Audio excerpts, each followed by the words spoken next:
प्रणाम आचार्य जी। मेरा नाम रोशन हुआ।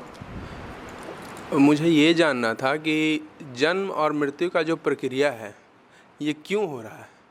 कोई आदमी जन्म ले रहा है तो क्यों ले रहा है, और फिर वो मर रहा है, फिर जन्म ले रहा है। ये जो जितने भी आध्यात्मिक गुरु हैं ये कहते हैं, और जो भी बुद्धत्व को उपलब्ध हो गए उन्होंने भी इस प्रक्रिया को माना है। तो ये क्यों घट रहा है? जिसके साथ घट रहा है वो कभी नहीं पूछता कि क्यों घट रहा है। जन्म और मृत्यु की प्रक्रिया जिसके साथ घट रही है वो ये प्रश्न कभी नहीं पूछता कि क्यों घट रही है ये प्रक्रिया। ये तो प्रकृति के खेल हैं, इनमें कोई चेतना नहीं, इनमें कोई चेतना नहीं। क्यों का प्रश्न ही चेतना से संबंधित और चेतना से उद्भूत प्रश्न है। क्या तुमने कभी किसी पत्थर को क्यों पूछते देखा है? क्या तुमने कभी किसी पत्थर को देखा है कि वो पूछ रहा हो कि मैं पत्थर क्यों हूं, मैं क्यों हूं, मैं कौन हूं, मैं कहां से आया? नहीं ना। तो ये जो जन्मना मरना है ये बनना बिगड़ना है, और ये वही घटना है जो हर पत्थर, हर अणु, हर परमाणु के साथ घट रही है। हां, जब अहम उनमें से किसी पत्थर के साथ संयुक्त हो जाता है तो अहम कहने लग जाता है अरे बड़ी भारी घटना घटी। फिर वो ये नहीं कहता कि कुछ बना कुछ बिगड़ा, फिर वो कहता है कुछ जन्मा कुछ मरा। हुआ इतना ही है कि जैसे पूरे ब्रह्मांड में प्रतिपल हजारों अणु परमाणु बन भी रहे हैं, टूट भी रहे हैं,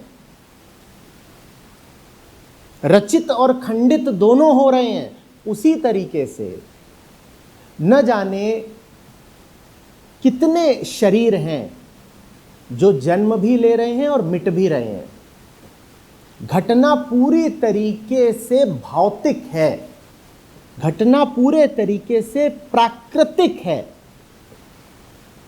लेकिन अहम किसी मिट्टी के ढेले से जुड़ा हुआ नहीं है। नहीं तो यह भी सवाल उठाता कि मिट्टी का ढेला क्यों बन गया, बादल बरस गया, बादल की मौत क्यों हो गई। अगर अहम हमारा बादल से संयुक्त हो गया होता तो वो बादल को बरसते देखकर भी यही कहता बादल का खून गिरा और फिर बादल मर गया। पर चूंकि हमारा अहम बादल से संयुक्त नहीं है तो हम बड़ी आसानी से उसे बस एक प्राकृतिक घटना, एक फिजिकल फिनोमिना मान लेते हैं ना। हम कहते हैं बादल आए, बादल बरसे और बादल चले गए या मिट गए। ये हम इसीलिए कह पाते हैं क्योंकि बादलों के साथ हमने अभी तादात्म्य नहीं स्थापित किया। तो हमारे लिए बादल क्या है? फिर महज वस्तु हैं, अणु परमाणु हैं। तो हम क्या देते हैं, बादल आए चले गए। शरीर के साथ हमने क्या कर लिया है? तादात्म्य बना लिया है। तो शरीर आता है और शरीर जाता है तो हम नहीं कह पाते कि बादल की तरह शरीर भी था, आया, बरसा, चला गया। तब हम कहते हैं अरे अरे जन्म हुआ, मृत्यु हुई, बड़ी विकराल घटना हुई, जरूर कोई रहस्य होगा। कोई रहस्य नहीं है। ठीक जैसे भौतिक प्रतिक्रियाओं से बादल का निर्माण होता है वैसे ही शरीर का निर्माण होता है। जिन लोगों ने प्राणी शास्त्र पढ़ा हुआ है, जिन लोगों ने रसायन शास्त्र पढ़ा हुआ है, वो भली भांति जानते हैं कि यह शरीर कैसे बनता है। कुछ है ऐसा इस शरीर में जो बादल बनने की प्रक्रिया से मौलिक रूप से भिन्न हो क्या? बताना। कुछ है क्या ऐसा? नहीं है। इसीलिए तो आज प्रयोगशालाओं में भी जीवन का निर्माण हो जाता है, जानते हो ना।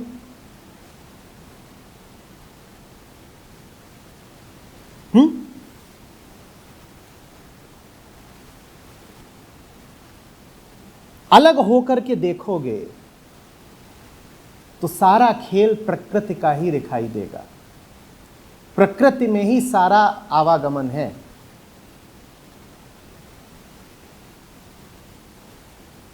हाँ, अहम अमरता की आशा लेकर के प्रकृति के पदार्थों के साथ जुड़ जाता है। आशा उसकी क्या है? अमरता मिल जाए। जितने लोग जी रहे हैं सब मरने से डरते हैं ना, तो आशा सबकी क्या है? अमरता।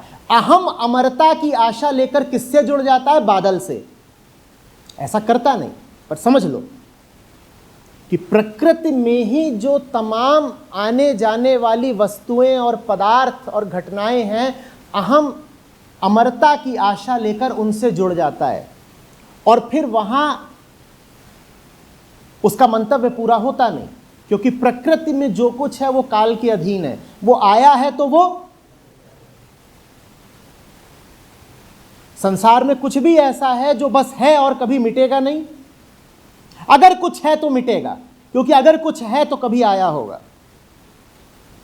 अहम आत्मा की छाया है, स्वभाव उसका अमरता है, अपने स्वभाव को वो खोज रहा है, पर गलत जगह खोजता है। वो प्रकृति में खोजने लग जाता है। प्रकृति में हर जगह खोजता है, शरीर भर में नहीं, वो हर जगह खोजता है। रिश्तों में खोजता है, घर में खोजता है। घर बनवाता है तो यही सोचता है मेरा घर अनंत काल तक चले।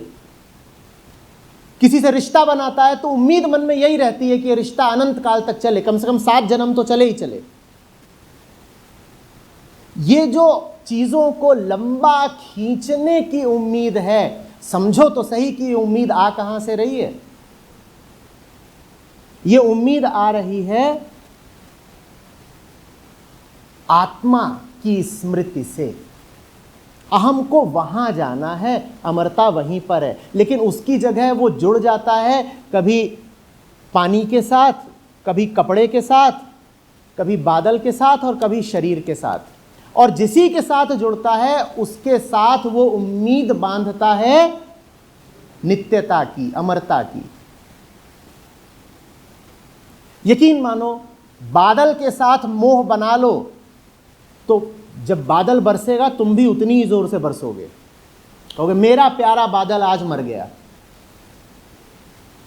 और बादल में और शरीर में कोई अंतर नहीं है, सिवाय इसके कि एक के साथ हमने मोह बना लिया है और दूसरे के साथ मोह नहीं बनाया है। तुम दूसरे के साथ भी मोह बना लो, तुम फूट फूट के रोओगे। तो न कोई जन्म है न कोई मृत्यु है, प्रकृति का खेल है। जन्म और मृत्यु तुम्हारे लिए गंभीर मसले इसलिए हो जाते हैं क्योंकि प्राकृतिक वस्तुओं के साथ हम मोह तादाद में बना लेते हैं। अन्यथा कहां कोई जन्म है, किसकी कोई मृत्यु है? बादल हैं, बरसते हैं, चले जाते हैं, ना कोई जन्मा है ना कोई मरा है। और बरस के चला भी कहां जाता है बादल? जहां तुम मर के चले जाते हो। मिट्टी है ये शरीर और मर के मिट्टी हो जाता है, वैसे ही भाप है बादल, बरस के पुनः पानी हो जाता है।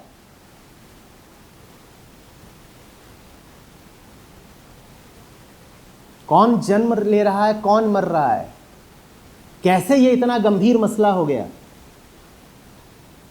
गंभीर मसला इसलिए हो गया क्योंकि हम जो हैं वो वास्तव में जन्म और मृत्यु से परे हैं। गंभीरता की बात यह है, गंभीरता की बात यह है कि हम अमर हैं, और जब तक वो अमरता हमें मिल नहीं जाती हम इसी तरह की बचकानी हरकतें करते रहेंगे। कभी हम यहां पर स्थायित्व तलाशेंगे, कभी हम यहां पर ठिकाना बनाएंगे, कभी हम उसको अमर मानेंगे, कभी हम सोचेंगे उसके साथ आश्रय मिल गया। मिलेगा कहीं नहीं, क्योंकि हर बादल को बरस के बीत जाना है।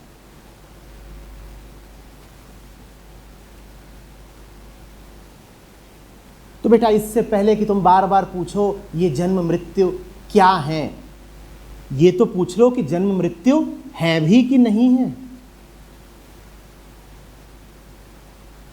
घटनाएं घट रही हैं, और वो घटनाएं पार्थिव तल पर हैं, पदार्थ के आयाम में हैं।